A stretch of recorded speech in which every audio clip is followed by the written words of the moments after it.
기도하겠습니다. 하나님 아버지, 오늘도 말씀을 펼쳤습니다.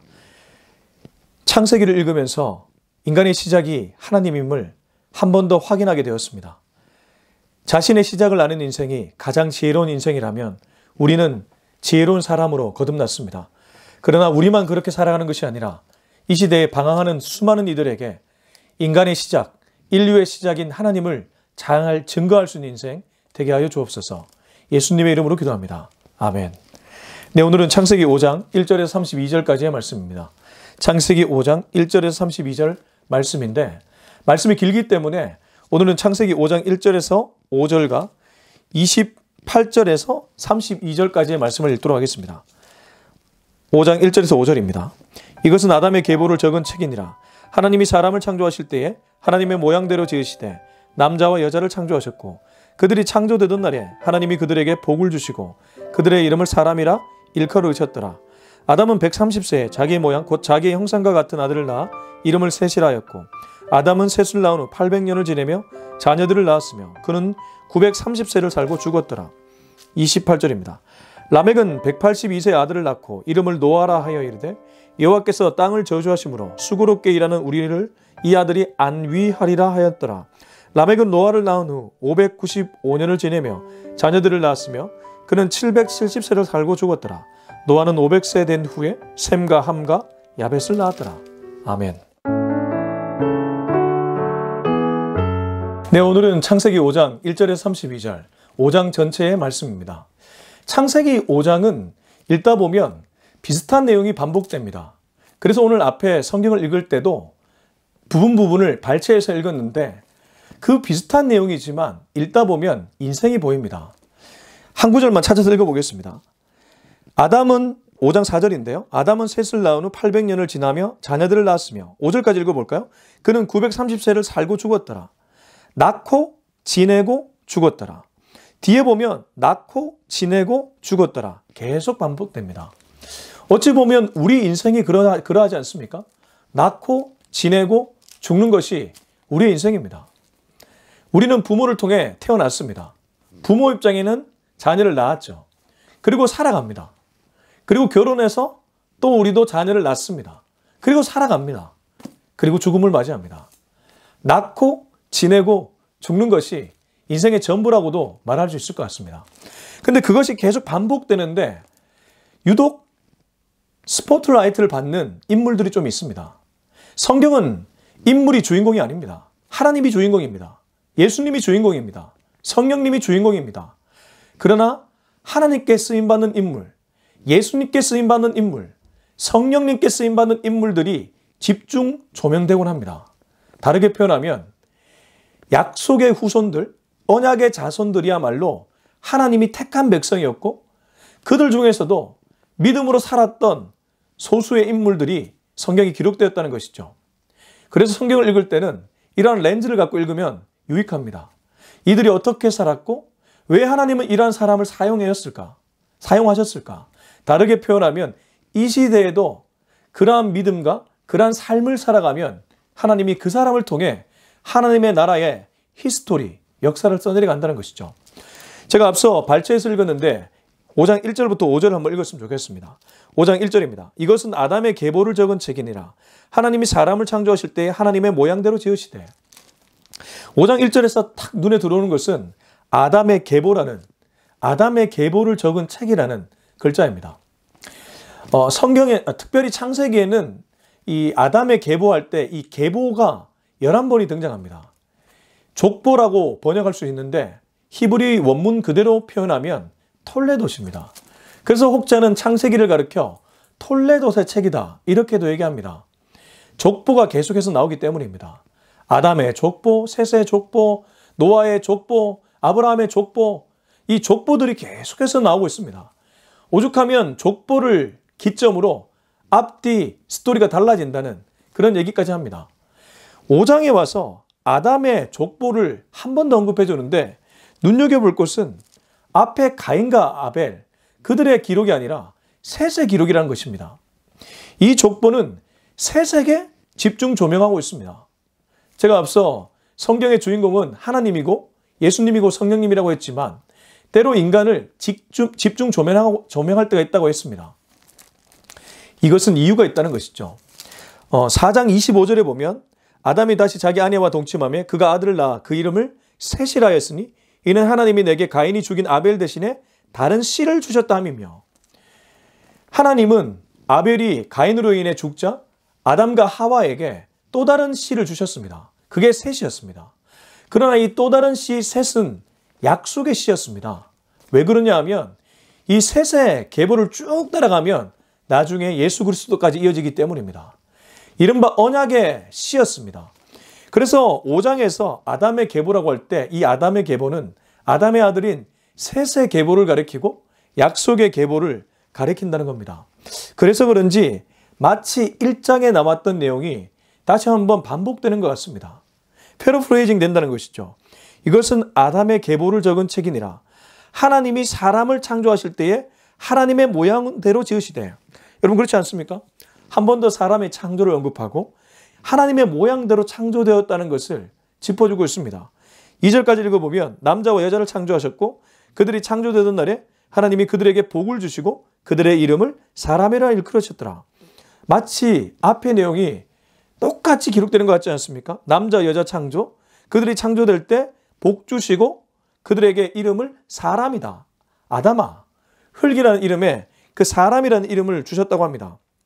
그리고 3절까지 읽어보면 아담은 130세에 자기의 모양, 곧 자기의 형상과 같은 아들을 낳아 이름을 셋이라 하였고, 자, 여기가 가장 중요한 구절이라고 얘기할 수 있습니다.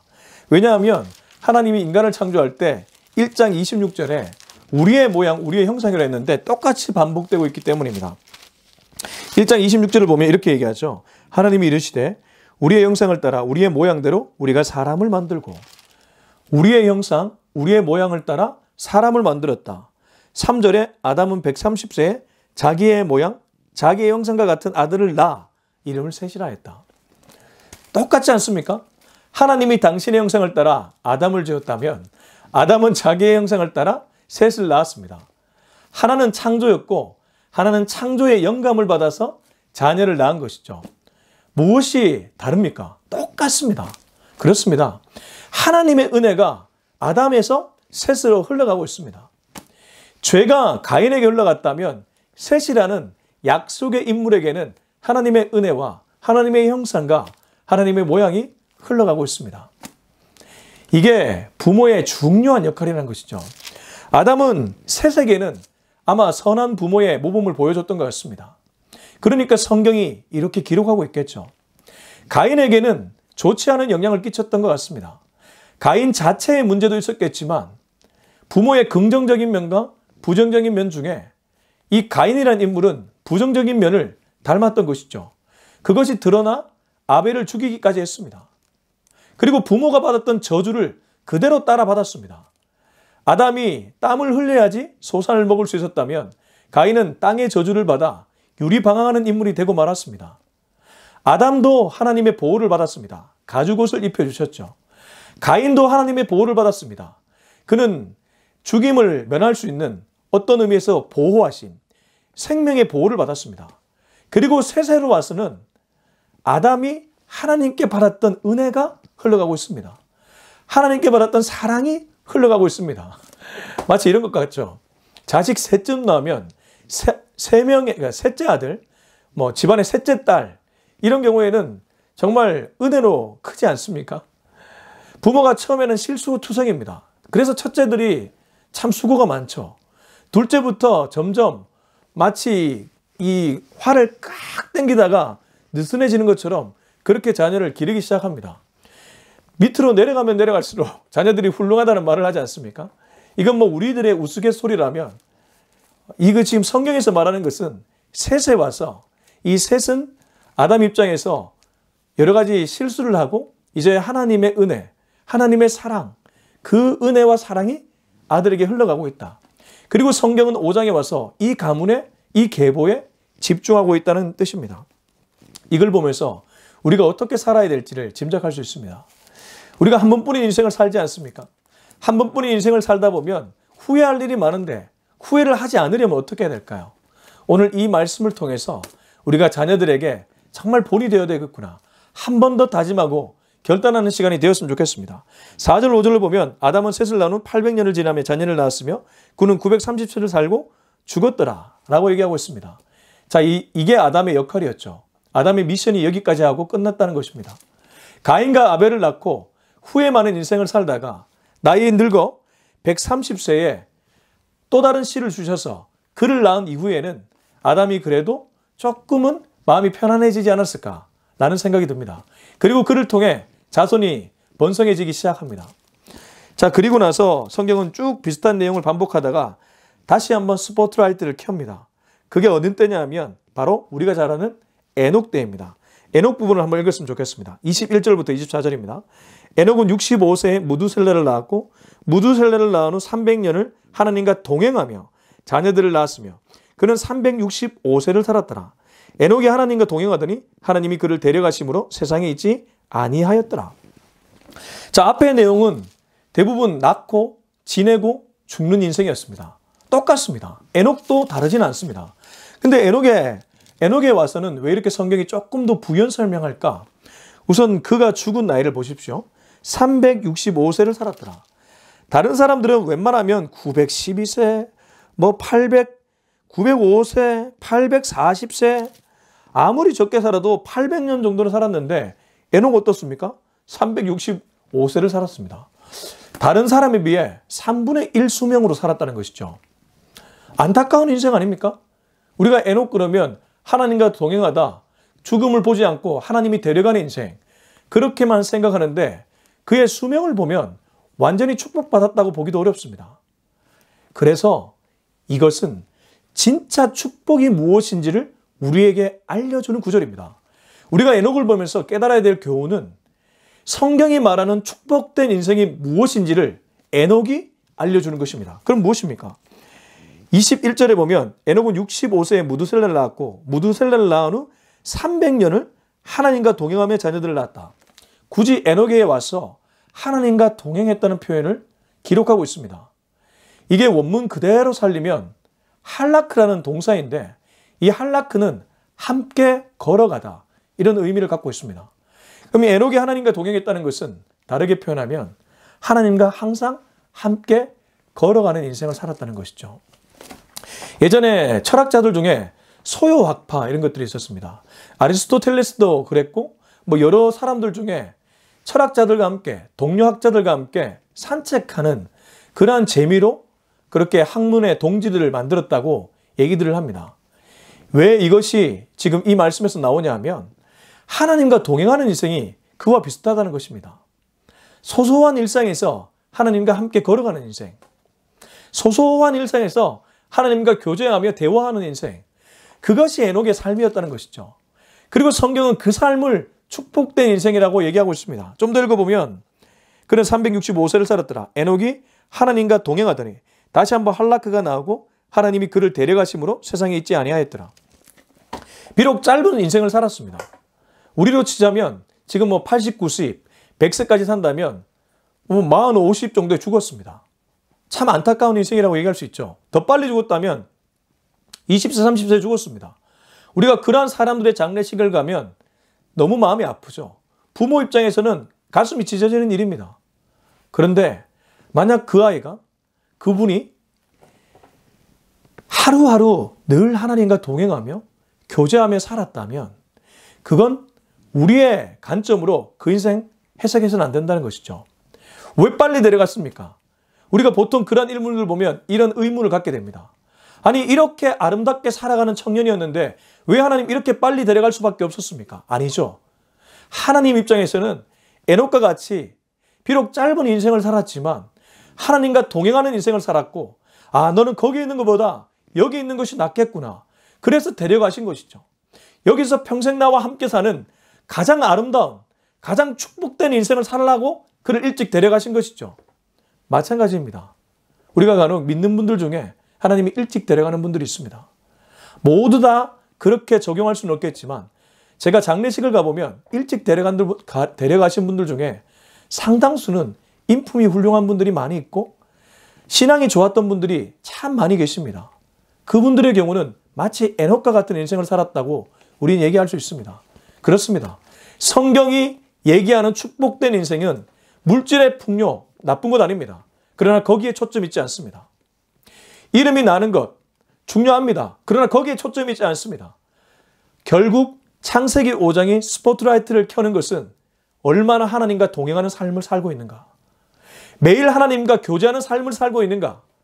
소요학파들이 함께 걸으면서 학문적 동지를 만들었던 것처럼 하나님과 함께 걸으며 신앙의 동지들을 만들고 있는가. 이것이 창세기 5장이 말하는 축복된 인생이요, 에녹의 인생이었습니다. 그리고 마지막으로 28절부터 32절에 보면 또 다른 한 명의 인물이 등장합니다. 라멕은 182세의 아들을 낳고 이름을 노아라 하여 이르되 여호와께서 땅을 저주하심으로 수고롭게 일하는 우리를 이 아들이 안위하리라 하였더라. 노아가 등장합니다. 이른바 노아의 방주, 홍수 때 방주를 지었던 참 어떤 의미에서 기상천외한 인물이자 구원의 징검다리 역할을 했던 인물입니다. 근데 이 노아의 이름에 담긴 뜻이 안위함이었습니다. 실제로 그는 사람들을 안위했습니다. 위로하고 건면하고 보호해 줬다는 것이죠. 방주를 통해 그는 인류를 건져냈습니다. 뿐만 아니라 평상시에 삶도 그랬다는 것이죠. 하나님이 땅을 저주했다고 하는데 앞에 아담 때문에 땅이 저주를 받았고 가인 때문에 땅이 저주를 받았는데 이 구절에서는 사람들 전체 때문에 하나님이 그렇게 진노했던 것 같습니다. 그래서 수고롭게 일하는 우리를 노아라는 인물이 많이 위로해 줬다고 합니다. 자, 그리고 뒤이어서 읽어보면 라멕은 노아를 낳은 후 595년을 지내며 자녀들을 낳았으며 그는 777세를 살고 죽었더라. 노아는 500세 된 후에 셈과 함과 야벳을 낳았더라. 노아의 인생에서 중요한 것은 이웃에게 보탬이 되는 인생이었다는 것이죠. 그는 적어도 이웃을 위로하는 인생이었고 그렇게 살다 죽었습니다. 자, 이제 성경을 한번 정리해 보겠습니다. 이 5장을 정리하면 어떤 내용이 나왔습니까? 첫 번째, 셋이라는 인물이 나왔습니다. 아담과 셋의 관계에서는 앞에 자녀 교육에서 실패했던 아담이 이제 은혜와 사랑의 그 흔적을 자녀 셋에게 물려주고 있었습니다. 마치 하나님이 인간 창조할 때 그렇게 역사했던 것처럼 그런 모양과 그러한 형상으로 자녀들을 대했고 그러한 긍정과 선한 면이 셋에게 물러갔습니다. 성경은 그것을 얘기하고 있었습니다. 그리고 두 번째는 에녹을 보았습니다. 에녹이란 인물은 짧은 인생을 살았지만 당시 사람들에 비해 그러나 진하게 살았습니다. 하나님과 동행하는 인생을 살았습니다. 그리고 노아라는 인물은 사람들이 수고롭게 소산을 먹어야 되는 그러한 척박한 환경 속에서 자기도 척박하고 자기도 힘들지만 누군가를 위로해주는, 사랑해주는 그런 인생을 살았습니다. 이게 바로 약속의 계보의 인물들의 특징이라는 것입니다. 다시 말해 신약 시대 이후 그리스도인들이 살아가야 되는 삶의 모범이라는 것입니다. 저와 여러분은 어떻게 살아가야 될까요? 성경은 에녹같이 살아가라고 얘기합니다. 노아같이 살아라고 얘기합니다. 셋같이 살아라고 얘기합니다. 그들의 삶은 하나님과 동행하는 삶이었습니다. 이웃을 위로해주는 삶이었습니다. 부모로부터 좋은 것을 물려받아 또 그것을 흘려보내주는 인생이었습니다. 하나님으로부터 좋은 것을 물려받아 흘려보내주는 인생이었습니다. 이런 인생을 사는 자를 오늘도 하나님은 현미경을 켜고 찾고 있습니다. 그리고 그 사람에게 스포트라이트를 비추고 있습니다. 뿐만 아니라 그 사람을 통해 하나님의 나라를 확장시켜 나가고 있습니다. 하나님 나라 역사를 써내려가고 있습니다. 저와 여러분이 그런 인생 될 수 있기를 예수님의 이름으로 축원합니다. 기도하겠습니다. 이 시간 기도할 때 하나님께 이렇게 한번 기도했으면 좋겠습니다. 주님, 그냥 무미건조하게 인생 살지 않기를 원합니다. 낳고 지내고 죽는 인생이 아니라 한 번뿐인 인생인데 정말 영향력 끼치는 인생으로 살고 싶습니다. 주여, 나를 그렇게 사용하여 주시옵소서. 주님 앞에서 노아같이 살 수 있기를 원합니다. 주님 앞에서 에녹같이 살 수 있기를 원합니다. 주님 앞에서 셋같이 살 수 있기를 원합니다. 셋과 에녹과 노아처럼 하나님께 영광 돌리고 하나님과 교제하며 뿐만 아니라 좋은 것을 이웃과 나눌 수 있는 그런 인물 되게 하여 주시옵소서. 우리 이 기도 제목 가지고 주님 이름 한번 찾고 기도하도록 하겠습니다. 주여, 하나님 아버지, 오늘도 이 메시지를 통해서 우리의 삶이 어떠해야 되는지를 깨닫게 되었습니다. 주여, 이 약속의 계보, 아담의 계보라고 불리는 이 톨레도, 이 셋의 계보에 저도 들어가 있습니다. 믿음의 백성들은 모두 이 계보 안에 들어가 있는 줄로 믿습니다.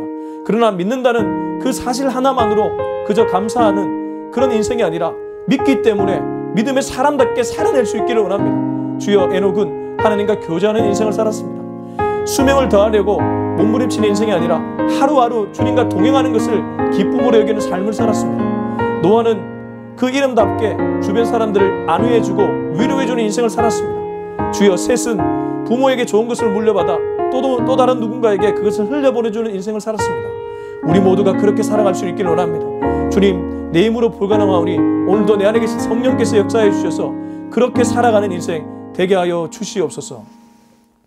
이제는 우리 주 예수 그리스도의 은혜와 하나님의 다함없는 위로하심과 성령의 충만하심, 역사하심, 교제 교통하심이 오늘 이 메시지를 듣고 약속의 계보에 있는 사람답게, 믿는 그리스도인답게 에녹처럼 늘 주님과 동행하고 노아처럼 사람들을 위로하기로 다짐하는 우리 모두의 머리 위에 지금부터 영원토록 함께하기를 간절히 축원하옵나이다. 아멘.